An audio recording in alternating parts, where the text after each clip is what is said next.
Bonjour à vous. Bienvenue sur la chaîne Histoire et Confession, merci de vous abonner à la chaîne pour ne rater aucune histoire. Les histoires que nous allons partager, inspirées de récits trouvés sur Internet, sont destinées exclusivement au divertissement. Elles ne doivent pas être interprétées comme des encouragements à imiter de tels actes ni comme des discriminations envers des personnes spécifiques. C'est étrange ce qui commence à vous manquer quand vous ne réalisez même pas que vous l'avez perdu. Je m'appelle Mark Russell. J'ai 37 ans, je suis ingénieur aéronautique senior basé à Dallas, au Texas. Ma femme, Laura, a sans doute la voix la plus reconnaissable de la région. Elle coanime l'une des émissions de radio de fin de soirée les plus populaires de la métropole. Si vous avez déjà été coincé dans un embouteillage après minuit avec la radio AM en fond sonore, vous l'avez sûrement entendu conclure l'émission d'une voix douce et assurée, cette voix qui semble vous parler à vous seul, avec cette cadence calme et raffinée qui donne l'impression que tout ira bien, même au cœur de la nuit. C'est Laura au bout du fil, votre complice des heures tardives. Beaucoup pensent que nous formons le couple parfait. Et je suppose qu'en surface, c'est ce que nous laissons paraître. Elle est magnifique, gracieuse, brillante, toujours en contrôle. Moi, j'ai un métier respectable, bien rémunéré. Nous avons une belle maison à Frisco, une petite fille de 7 ans, Claire, la lumière de ma ville et un calendrier de cuisine si chargé, codé par couleur, qu'on pourrait croire que nous préparons les Jeux Olympiques familiaux. Laura et moi nous sommes rencontrés pendant nos études de premier cycle à Texas A&M. J'étais absorbé par mes cours d'ingénierie aérospatiale, elle étudiait les communications. Nous nous sommes croisés lors d'un événement sur le campus. Elle le couvrait pour la radio étudiante, et moi, j'étais venu pour la pizza gratuite. Elle m'a demandé si elle pouvait m'interviewer à propos d'un projet étudiant sur lequel je travaillais. J'ai dû dire quelque chose qui semblait vaguement intelligent, car elle a ri, a plaisanté sur mon cerveau de scientifique en fusée, puis m'a demandé mon numéro. Rien ne s'est déroulé sans accroc. Nous avons rompu une fois, pendant notre dernière année. Elle faisait un stage à Houston, moi un stage coopératif à Seattle. La distance, le timing, tout ça. Mais après l'obtention de nos diplômes, nous nous sommes retrouvés. Elle a emménagé avec moi. 2 ans plus tard, nous nous sommes mariés. Je me souviens m'être dit, à l'époque, que tout ce que nous construisions semblait solide. Fiable. J'aime ce mot. Je l'aimais déjà, et je l'aime toujours. La carrière de Laura a décollé rapidement. Elle a commencé dans une petite station AM de l'Est du Texas. Ce n'était pas glamour, mais elle travaillait d'arrache-pied. Je lui apportais des sandwichs pendant ses quarts de nuit, et je m'asseyais dans la salle de contrôle, simplement pour l'écouter. Puis nous avons déménagé à Dallas. Et là, les choses ont commencé à changer. Un marché plus grand, plus de pression, davantage de regards tournés vers elle. Quand nous sommes arrivés à Dallas, tout s'est accéléré. Laura a décroché une place de co-animatrice dans un segment de discussion nocturne qui a vite gagné en popularité. Je me souviens encore de la première fois qu'une inconnue a reconnu sa voix, dans les allées d'un supermarché. Laura a ri, un peu gênée, mais j'ai remarqué qu'elle marchait plus droite le reste de la journée, comme si cette reconnaissance l'avait gonflée d'un mélange de fierté et d'étonnement. Son emploi du temps est devenu infernal.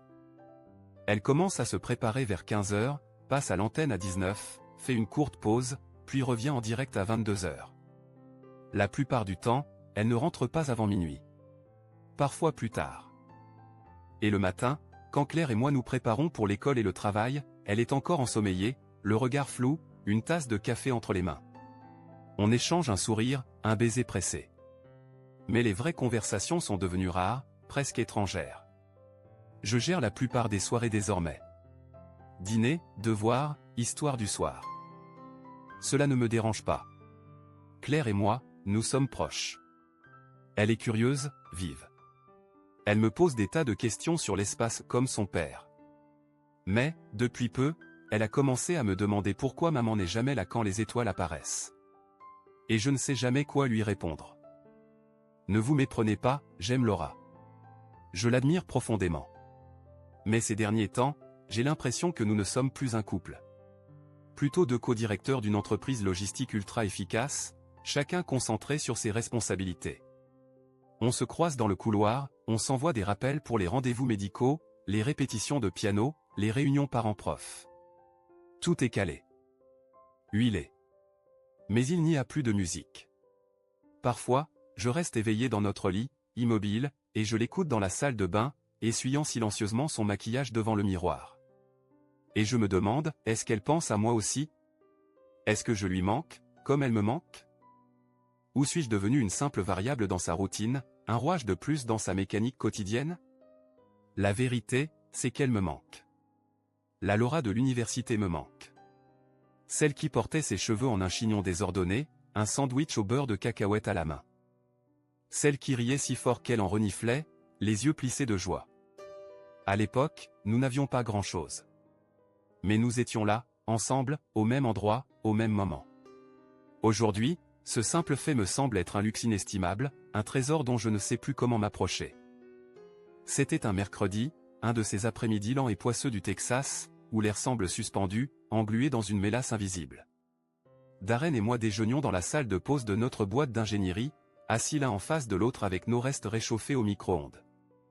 Comme souvent, notre discussion tournait autour des cow-boys de Dallas et de leur chance cette saison. Laura fait toujours des nuits blanches? A demandé Darren, entre deux bouchées de spaghettis. J'ai hoché la tête, sans rien dire. Ouais, chaque nuit, comme sur des roulettes. Elle part avant que Claire ait terminé ses devoirs, et elle ne rentre que bien après que je sois déjà endormi. Darren m'a lancé un regard, un mélange de compassion et d'inquiétude. C'est dur, mec. C'est comme ça, ai-je répondu, en haussant les épaules, tentant de balayer l'idée d'un revers. Je veux dire, je suis fier d'elle. Elle cartonne, professionnellement. Mais parfois, j'ai l'impression de vivre avec un fantôme qui partage mon compte Netflix. Darren a reniflé, un rictus au coin des lèvres. Mec, c'est sombre, ça. Je piquais mes haricots verts du bout de la fourchette. Elle dit qu'elle a parfois des réunions après l'émission de 22h. Des trucs de planification, stratégie de la station, mais même quand je fais l'effort de rester éveillé tard, je ne l'entends jamais rentrer avant 1h du matin. Darren haussa un sourcil.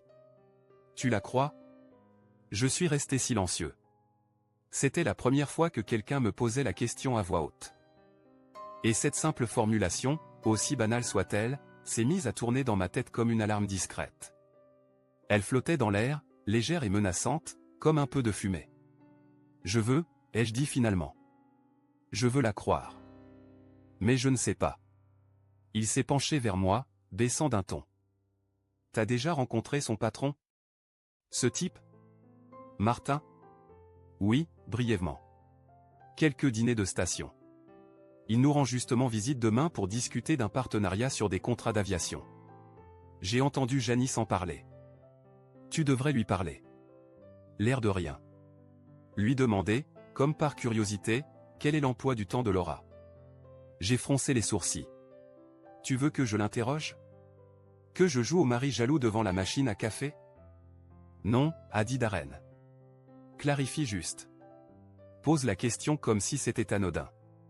Si tout colle, tant mieux. Mais si quelque chose ne va pas, au moins tu sauras. Tu auras une idée plus claire de ce qui se passe. Ou de ce que tu veux faire, après. Cette nuit-là, je n'ai presque pas dormi. Mon esprit, obstiné, repassait en boucle des conversations anciennes, des moments flous mais persistants. La façon qu'elle avait de contourner les questions sur ses collègues. Les réponses vagues à propos des réunions nocturnes, souvent justifiées mais jamais vraiment détaillées. Le lendemain matin, je l'ai vu, Martin Doyle, dans le couloir de notre entreprise, serrant des mains, souriant avec l'assurance étudiée d'un politicien en campagne. J'ai attendu qu'il se retrouve seul, près de la machine à café, puis je me suis approché, calmement. Monsieur Doyle? Mark Russell. Ma femme travaille chez WTXM. Laura. Ah, bien sûr. A-t-il dit avec enthousiasme en me serrant la main. Super hôte. L'émission cartonne. Vraiment un pilier de notre créneau nocturne. Merci, ai-je répondu, en m'efforçant de garder un ton neutre. Elle m'a dit qu'elle avait eu pas mal de réunions tard le soir, en plus du direct. Des trucs de planification, de stratégie. Il a froncé légèrement les sourcils. Un froncement bref, subtil. Presque imperceptible. Mais il était là. Des réunions? A répété Martin, interloqué. J'ai hoché la tête, tentant de masquer le tremblement dans ma voix. Oui. Elle m'a dit qu'après le show de 22 heures, il y avait parfois des séances d'équipe. Planification stratégique, des trucs comme ça. Il a secoué la tête, un sourire un peu lasse au coin des lèvres. Non, on n'a rien organisé de ce genre depuis des semaines. Les budgets sont tendus, alors tout ce qui dépasse les heures de bureau a été mis en pause. J'ai senti un nœud se former dans mon estomac, quelque chose de dense et froid. Donc, pas de réunions officielles? Non. Pas à ma connaissance, en tout cas. Laura est officiellement en repos dès la fin de l'émission. Pourquoi? J'ai forcé un sourire. Rien. Je me demandais juste. Je suis retourné à mon bureau comme dans un rêve, une brume épaisse s'installant derrière mes yeux. Mes doigts étaient posés sur le clavier, immobiles, comme figés. Je ne voyais plus l'écran. Je n'étais même plus là. Mon esprit tournait autour d'un mot simple, obsédant, pourquoi? Pourquoi mentir? Je voulais croire qu'il y avait une explication banale. Peut-être qu'elle prenait un café avec des collègues, qu'elle avait besoin d'un moment seul pour se recentrer, souffler.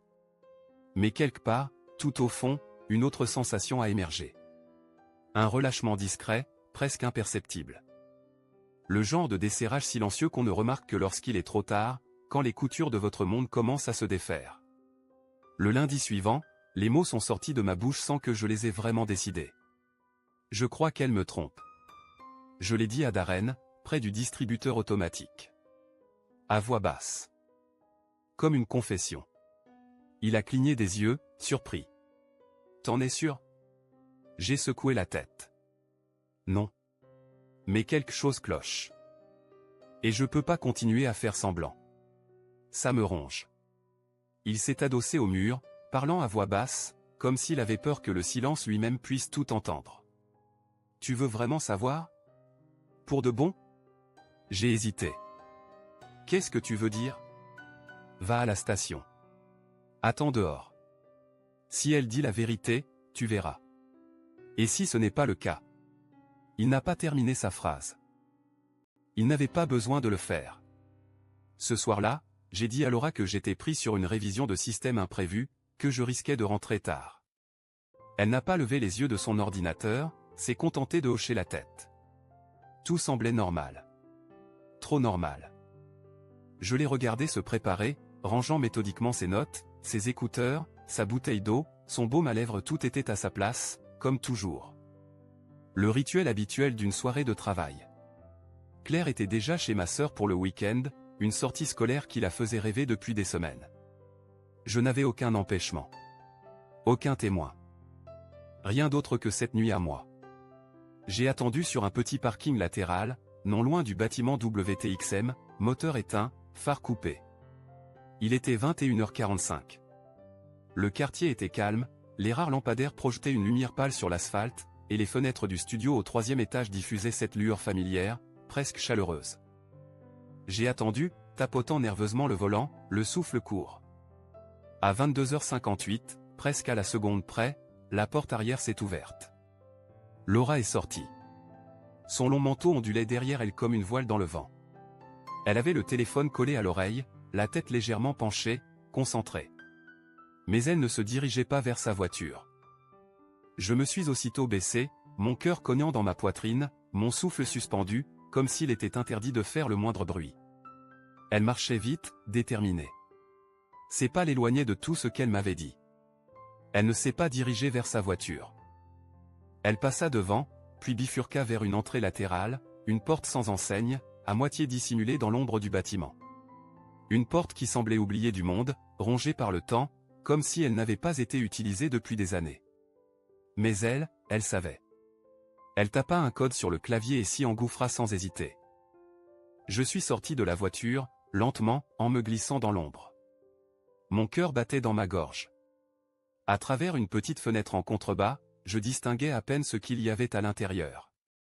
Un vieux coin salon avec des canapés déformés par les années, une kitchenette, un espace confidentiel que personne n'aurait soupçonné. Il y avait 2 personnes.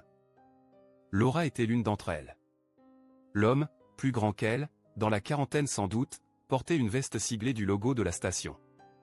Il s'est approché d'elle avec une aisance trop familière. Elle s'est penchée vers lui sans la moindre hésitation. Il lui a caressé le visage, puis il l'a embrassé. Elle a répondu. Simplement. Naturellement. Comme si c'était la chose la plus évidente du monde. Je n'ai pas entendu de bruit. Aucun mot. Juste le silence et, en moi, quelque chose qui s'effondrait. Un éboulement intérieur, lent et inexorable. Ma main tremblait quand j'ai levé mon téléphone. J'ai pris une photo. Pas par vengeance. Pas encore. Juste une preuve. Une preuve que je n'étais pas fou. Que ce vide entre nous n'était pas une invention de mon esprit fatigué. Que le silence dans notre maison, les sourires mécaniques, l'absence de musique, tout cela avait une cause. Une silhouette. Un autre visage. Je suis retourné à la voiture en titubant, les jambes lourdes comme du plomb. J'ai laissé la portière ouverte, l'air de la nuit me frappant en plein visage. Je suis resté là, immobile, dans le vacarme blanc de mon esprit. Puis, sans trop réfléchir, je suis allé chercher Claire chez ma sœur. Elle était déjà à moitié endormie, les paupières lourdes d'un week-end trop rempli. Je l'ai bordée dans son lit sans un mot, puis je me suis assis seul dans le salon plongé dans l'obscurité. Je fixais la photo sur mon téléphone. Mon pouce passait lentement sur l'écran, encore et encore. Je ne savais pas quoi en faire. Je ne savais même plus quoi penser. J'avais envie de hurler. De tout briser. Mais surtout, j'avais envie de retourner en arrière. Jusqu'à ce jour d'université, ce petit événement sans prétention, où elle m'avait demandé une interview, fait une blague idiote sur les cerveaux de fusée, puis griffonné son numéro sur une serviette graisseuse. À cette époque, elle riait avec tout son corps.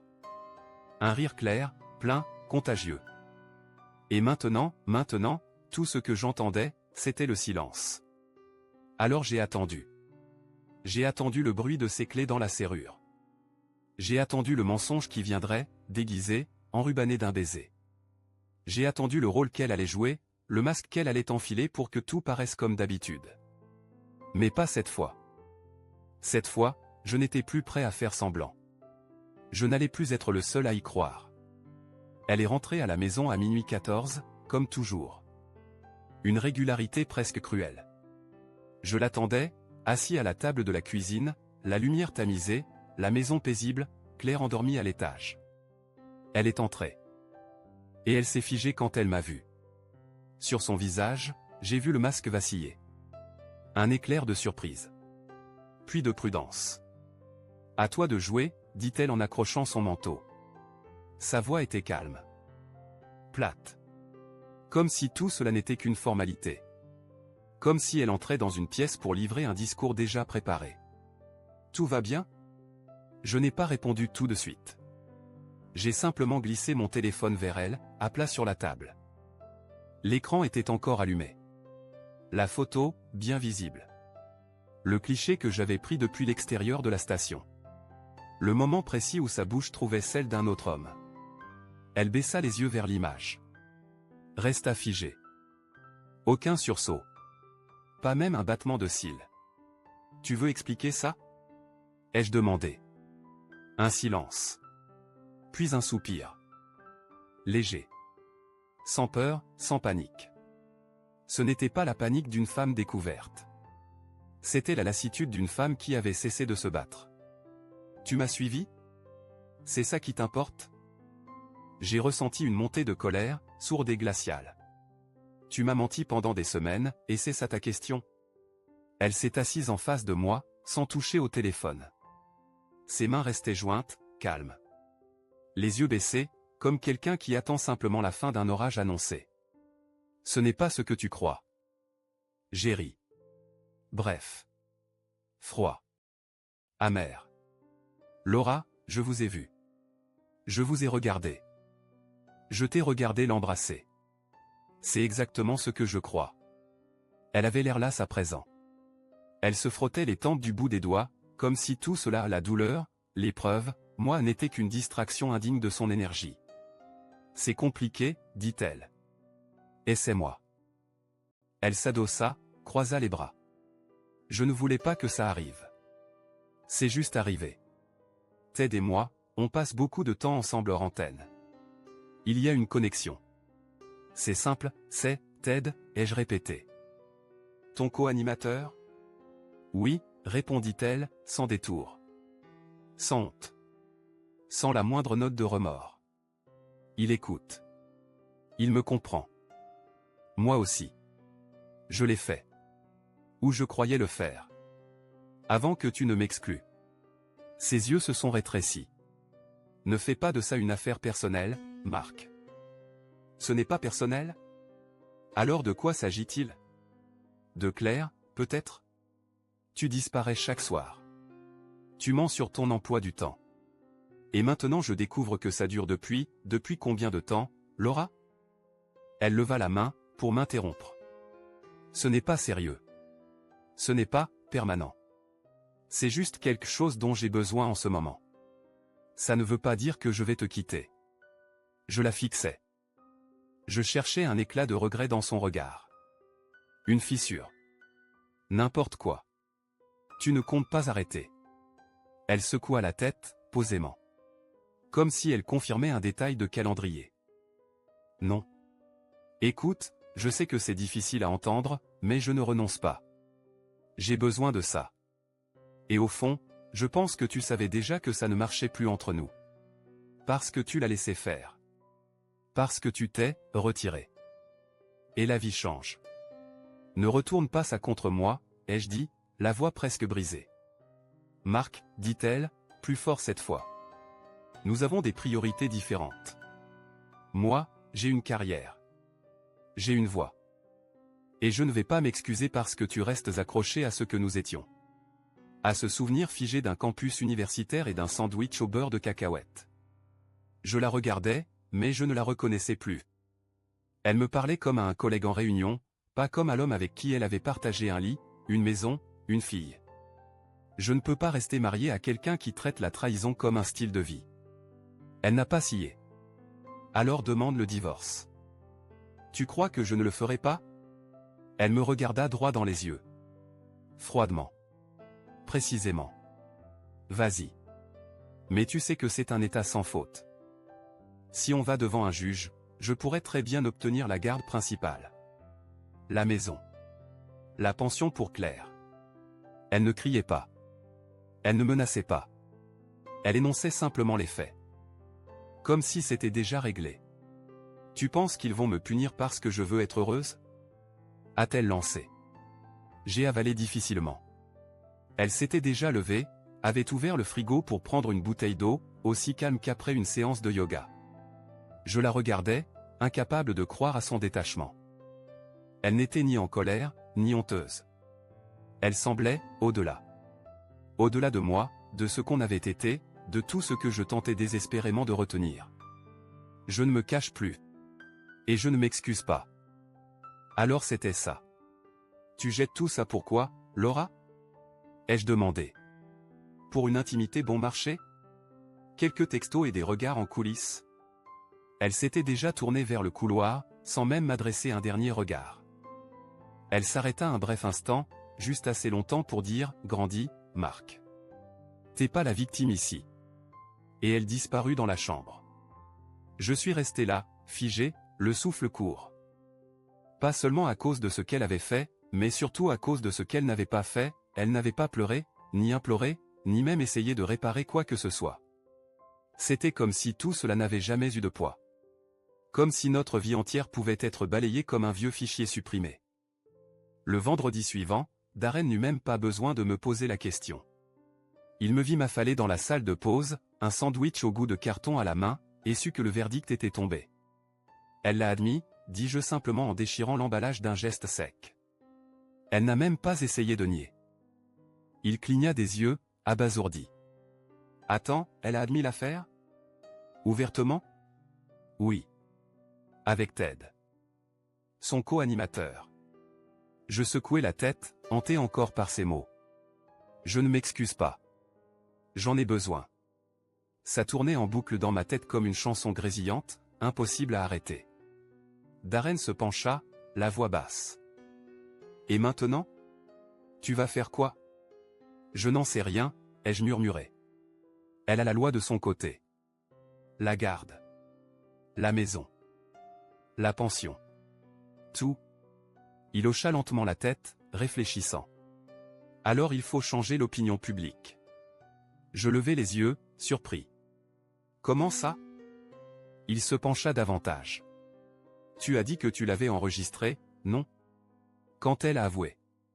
Quand elle a dit qu'elle ne s'arrêterait pas, oui, ai-je répondu, un peu méfiant. Tout est sur mon téléphone. Et c'est une personnalité publique. Exactement. Il laissa planer un silence chargé. Puis, doucement, et si le monde apprenait qui elle est vraiment? Je le fixai, le cœur soudain pris dans un étau. Tu veux dire, rendre tout ça public? Il hocha la tête. Je regarde ses émissions. Elle prêche constamment les valeurs familiales, la fidélité, l'intégrité. Elle se pose en modèle. Mais que se passera-t-il quand son public entendra ce qu'elle pense vraiment du mariage, de l'honnêteté, de la loyauté? Ce n'était pas juste une idée de vengeance. C'était une stratégie. Un levier. Un avertissement. Tu ne peux pas tout avoir, Laura. Ce week-end-là, on s'est mis au travail. Darren est arrivé le samedi soir avec son ordinateur portable, une bouteille de bourbon et un sérieux dans les yeux que je n'avais encore jamais vu. On s'est installé à ma table de cuisine comme deux types préparant quelque chose de précis, dangereux, irréversible. Une bombe, d'une certaine manière, dit-il en souriant à moitié. J'ai sorti tous les enregistrements que j'avais, des extraits audio de notre confrontation, des messages vocaux qu'elle m'avait laissés, des appels téléphoniques nocturnes captés par inadvertance où elle se moquait de ses auditeurs en privé et ces mêmes auditeurs qu'elle couvrait de compassion en ondes. Elle a vraiment dit tout ça sur bande? Demanda Darren, en faisant défiler les fichiers. Je hochai la tête. Tout. Sans filtre. Sans retenue. Et là, au milieu du silence pesant de ma cuisine, j'ai compris qu'il n'y aurait pas de retour en arrière. Parce que parfois, quand on a tout perdu, il ne reste plus qu'à raconter la vérité. Jésus, on dirait une méchante sortie d'un drame judiciaire. J'ai hoché la tête, l'expression figée. C'était exactement ça. Une méchante. Calculée, sûre d'elle, immobile même face à l'effondrement. Elle m'avait dit un soir, presque en riant, que son public était crédule. Que tant qu'elle parlait avec confiance, il goberait tout ce qu'elle leur racontait. Qu'il ne cherchait pas la vérité, juste une voix familière qui les rassure. Alors on a travaillé. Toute la nuit. Rassemblant, triant, réécoutant les pires morceaux. On a ouvert avec des extraits d'interviews passées. Laura parlant avec passion de la loyauté. Du mariage. De la maternité. De la fidélité comme pilier de l'identité féminine moderne. Elle s'étalait avec cette gravité radiophonique qui captait instantanément l'attention. Puis transition nette, sa voix plus froide, plus vraie, je n'y renonce pas. J'ai besoin de ça. Tu n'es pas la victime ici. Ensuite, l'audio des coulisses. Les conversations captées sans qu'elle sache, où elle se moquait ouvertement des appelantes. Des mères de banlieue décérébrées, avait-elle dit une nuit, entre deux rires. Des propos méprisants sur des femmes qui l'appelaient en pleurant pour des problèmes de loyer, d'enfants, de solitude. Au lever du soleil, on avait 6 minutes. Pas plus. Un chef-d'œuvre cruel et cinglant. Compte anonyme. Titre simple. Aucun commentaire. Pas de voix off. Pas d'argumentaire. Juste des mots. Les siens. On l'a mis en ligne dimanche matin. Un simple lien. Lundi, la vidéo avait dépassé les 100 000 vues. Mardi, on était à un demi-million.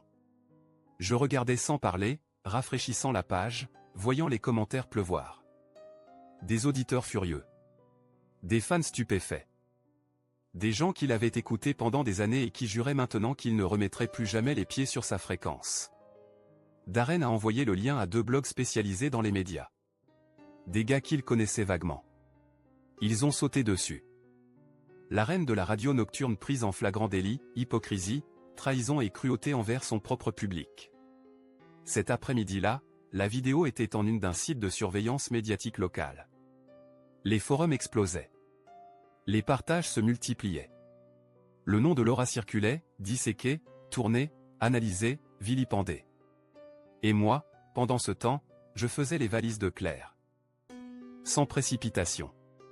Sans rage. Juste en silence. Je l'ai conduite jusqu'au ranch de mes parents, à 2 heures au sud de Dallas, près de Waco. Là-bas, les champs de foin ondulaient sous le vent, et la seule chose qu'on entendait, c'étaient les oiseaux et les grillons. Je voulais qu'elle soit loin. Qu'elle ne voie pas l'écran. Qu'elle ne demande pas pourquoi le visage de sa mère était soudainement partout sur Internet. À cette distance, on observait le chaos comme on regarde une tempête de loin. Claire dormait paisiblement. Moi, j'attendais. Parce que je savais que ce n'était pas fini. Pas du tout. Mercredi matin, c'était partout. Tous les agrégateurs de news avaient repris l'histoire. La station de radio, d'abord, avait tenté de contenir l'incendie. Pas de déclaration. Juste des rediffusions maladroitement recousues. Une voix anonyme remplaçait celle de Laura, comme si cela suffisait à faire oublier la sienne. Mais Internet ne demande pas la permission. Il ne pardonne pas non plus. Des extraits de la vidéo que Darren et moi avions montée tournaient désormais partout. Repris, remixés, disséqués dans des podcasts, des talk shows matinaux, et même des segments d'émissions satiriques. Le plus repris, le plus viral, c'était sa phrase « Vous n'êtes pas la victime ici », diffusée en boucle sur des montages d'archives où elle souriait, main dans la main avec moi et Claire, dans des pubs radio enjolivées. Le tout rythmé par une musique de sitcom. C'était brutal. Et mérité. Mais ce n'était pas fini. Jeudi après-midi, un nouveau titre est tombé, encore plus corrosif, les co-animateurs de radio Laura Middleton et Ted Blandon surpris en escapade romantique, alors qu'un scandale médiatique explose, une chaîne concurrente, flairant le sang dans l'eau, avait envoyé un producteur et un caméraman infiltrer un spa de luxe près de Tyler. Le genre d'endroit où les serviettes sentent l'eucalyptus, où les bassins sont à température contrôlée et où le silence est vendu comme luxe. Ils y avaient trouvé Laura et Ted, en pleine détente, lunettes de soleil, cocktail citronné à la main. Ravis. Détendus. Insouciants. Mais pas pour longtemps. Un jeune producteur s'est approché, micro tendu.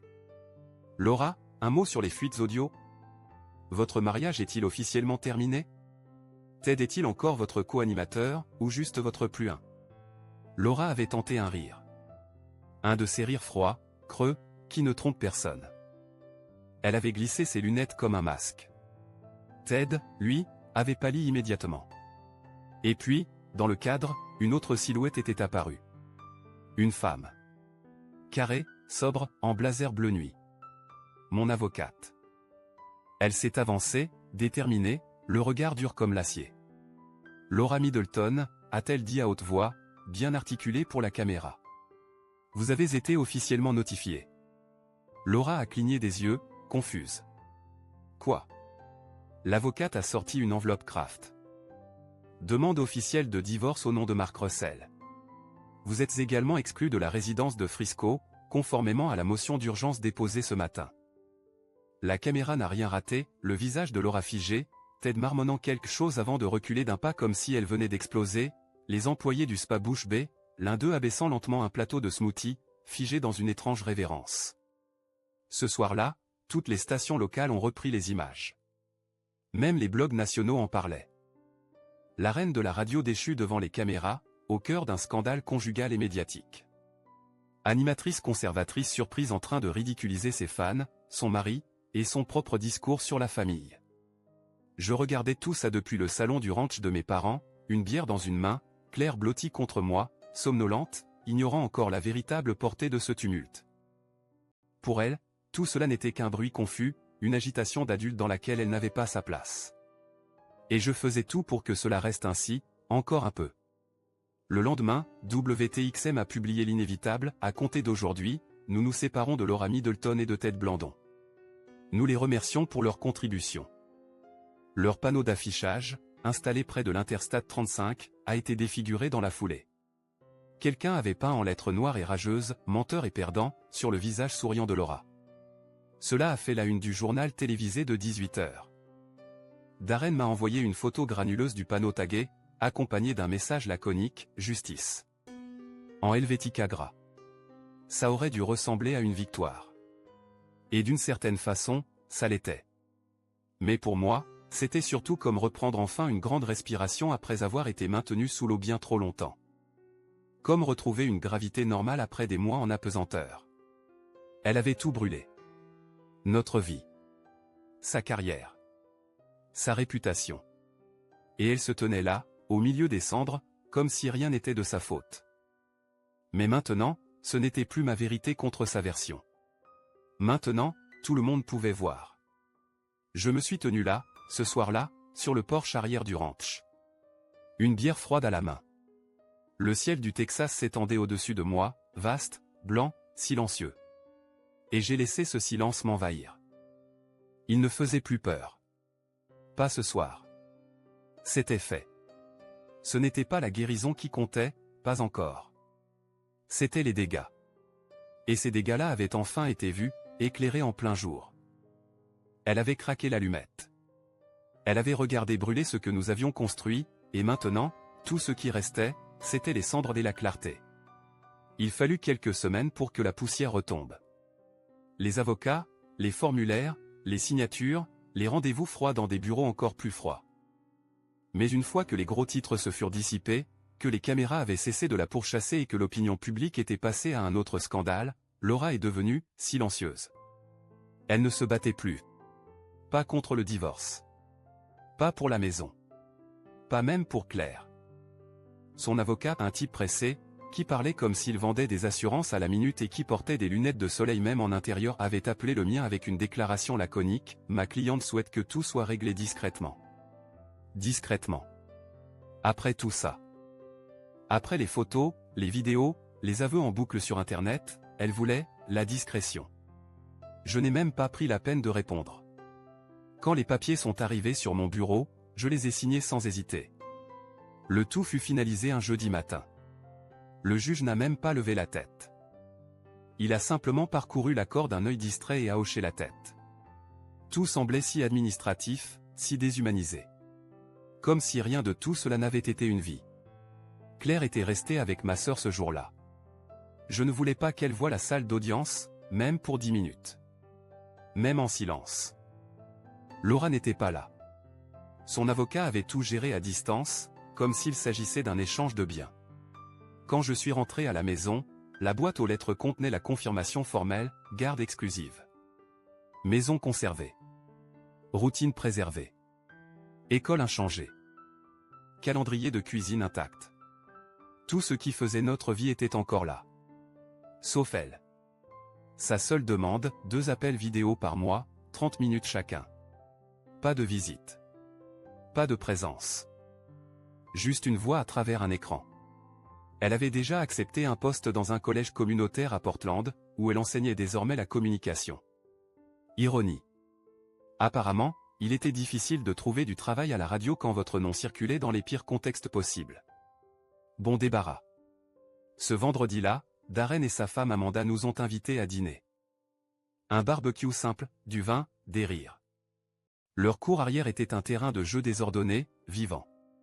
3 enfants en pagaille, courant avec Claire jusqu'à ce qu'ils soient rouges, essoufflés et couverts de taches d'herbe.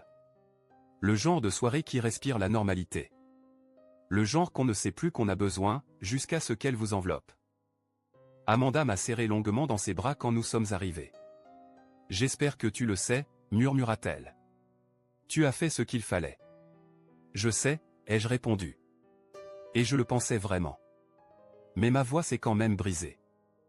Après le dîner, Darren m'a tendu une bière et a levé la sienne comme on lève un drapeau. « À l'homme qui a mis le feu au scénario », dit-il. « Et qui a réécrit la fin. » On a trinqué. Un geste simple. Solide. Claire s'est endormie sur le siège arrière de la voiture, la joue contre la vitre, le souffle paisible. Et moi, en regardant sa silhouette dans le rétroviseur, j'ai su que pour la première fois depuis longtemps, tout était à nouveau possible. Je l'ai portée à l'intérieur, endormie, le front collé à mon épaule, et je l'ai bordée dans son lit. Elle n'a pas bougé. Juste un soupir, puis elle s'est recroquevillée contre son oreiller, dans ce calme sacré que seuls les enfants possèdent, cette confiance muette dans un monde qu'ils croient encore sûr. Je suis resté là un long moment, à écouter son souffle lent, régulier. Et dans le silence de cette maison qui, pour la première fois depuis longtemps, ne respirait plus la tension, j'ai su que le moment était venu. Alors, plus tard dans la nuit, pendant que Claire dormait, j'ai traversé la ville, direction Richardson. J'ai roulé sans la radio, sans GPS. J'y suis allé avec cette intuition étrange qui vous pousse à terminer les choses proprement. Je me suis arrêté devant une petite maison simple. J'ai frappé à la porte.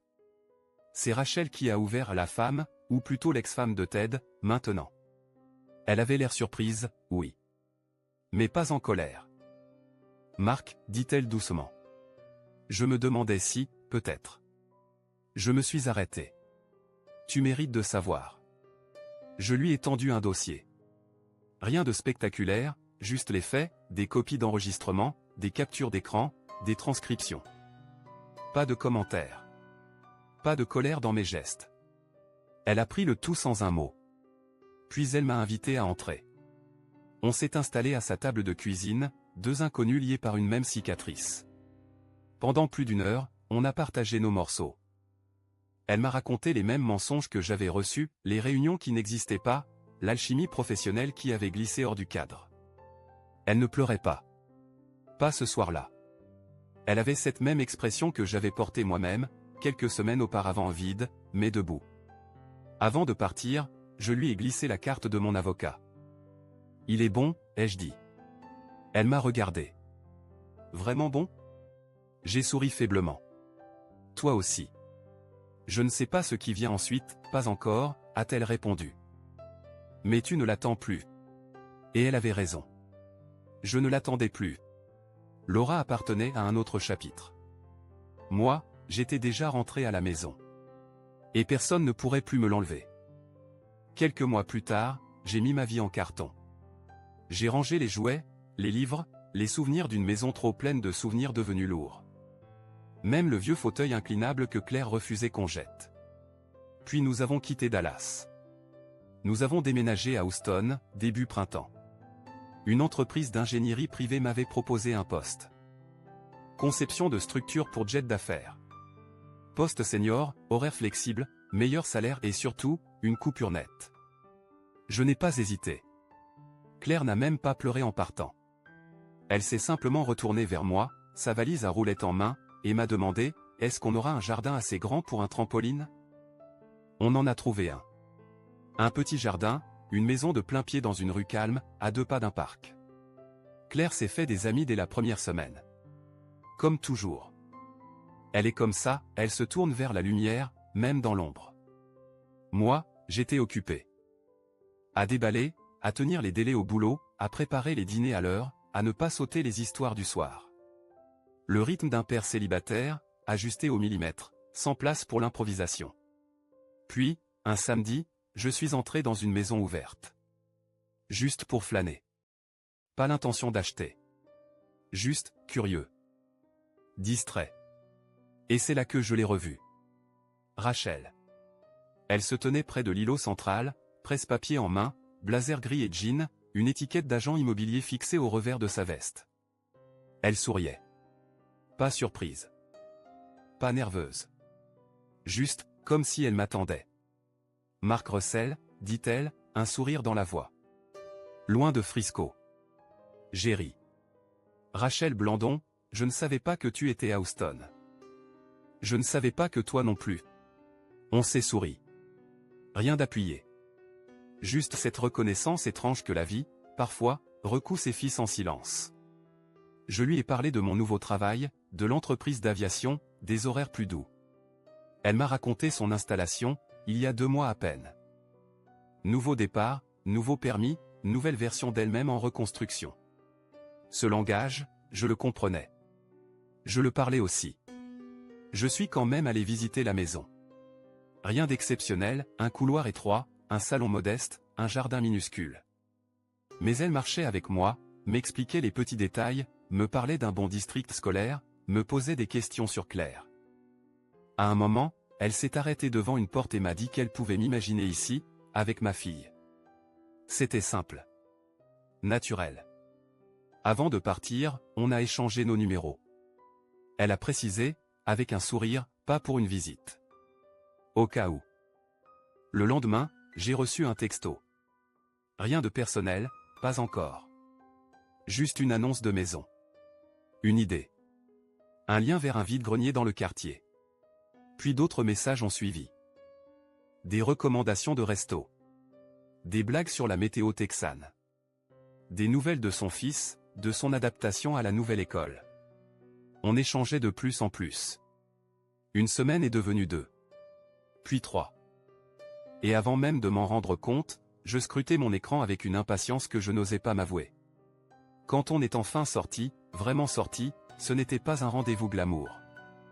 Un burger, une bière, une salle bruyante avec des tables collantes et des frites croustillantes. Elle portait un sweat à capuche, sans maquillage, les cheveux attachés à la va-vite. Et pourtant, je ne me souvenais pas de la dernière fois où j'avais ri aussi fort. Vraiment ri. De tout mon corps. L'été venu, Claire l'avait adopté sans que je ne dise rien. Elle demandait si, Madame Rachel, allait venir au zoo avec nous, ou si elle pouvait lui montrer le dessin qu'elle avait fait à l'école. Rachel disait toujours oui. Toujours à genoux pour écouter. Toujours les yeux dans les yeux. Et un soir, sur le chemin du retour, alors que la voiture roulait doucement dans la lumière chaude du crépuscule, Claire a murmuré depuis la banquette arrière, « C'est ta nouvelle Laura ?» Je suis resté silencieux un instant, le volant entre les mains, le cœur un peu serré.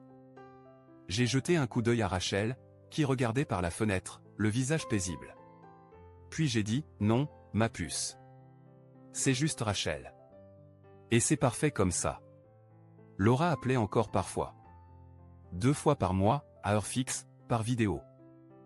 Des conversations brèves, codifiées, qu'elle menait comme on s'acquitte d'un devoir. Claire était toujours contente de la voir, même pour quelques minutes. Moi, je restais à l'écart. Juste en dehors du champ. Je pliais le linge. Je rinçais la vaisselle. J'évitais de penser à Portland, ou à ce qui aurait pu être si elle n'avait pas mis le feu à notre vie. Certaines nuits, la douleur revenait. Pas avec violence, mais comme une vieille brûlure qu'on sent sous la pluie. La trahison. L'humiliation. Ce goût métallique d'avoir cru, d'avoir tenu bon pour rien. Mais avec le temps, ces sentiments s'étaient émoussés. Ils s'étaient estompés, comme un rêve dont on se souvient sans vraiment en ressentir la morsure. Et à leur place, quelque chose d'autre avait poussé. Quelque chose de calme. De solide. D'habitable. Je n'essayais plus de remplacer le passé. Je ne cherchais plus à recoller les morceaux de ce qui avait été, ni à remplir le vide avec des copies conformes. J'étais en train de construire quelque chose de nouveau. Quelque chose de petit, de calme, de bien. Claire et moi avons peint sa chambre en jaune. Un jaune doux, presque vanille, qui attrapait la lumière du matin comme un sourire sur les murs. Rachel était venue nous aider pas pour diriger, juste pour être là. Elle a tenu les rideaux pendant que je perçais. Elle a plié les notices pendant qu'on assemblait les meubles. 3 adultes autour d'un tas de cartons plats, une vis qui manquait toujours, un fou rire qui venait à point. On a cuisiné des pâtes un soir, les 3 ensemble. Claire avait mis trop d'origan. Rachel avait renversé de la farine partout. Et moi, j'avais laissé la sauce brûler en dansant comme un idiot en chaussettes sur le parquet, une spatule à la main. Ce n'était pas parfait. Rien ne l'était. Mais c'était vivant. C'était simple. C'était à nous.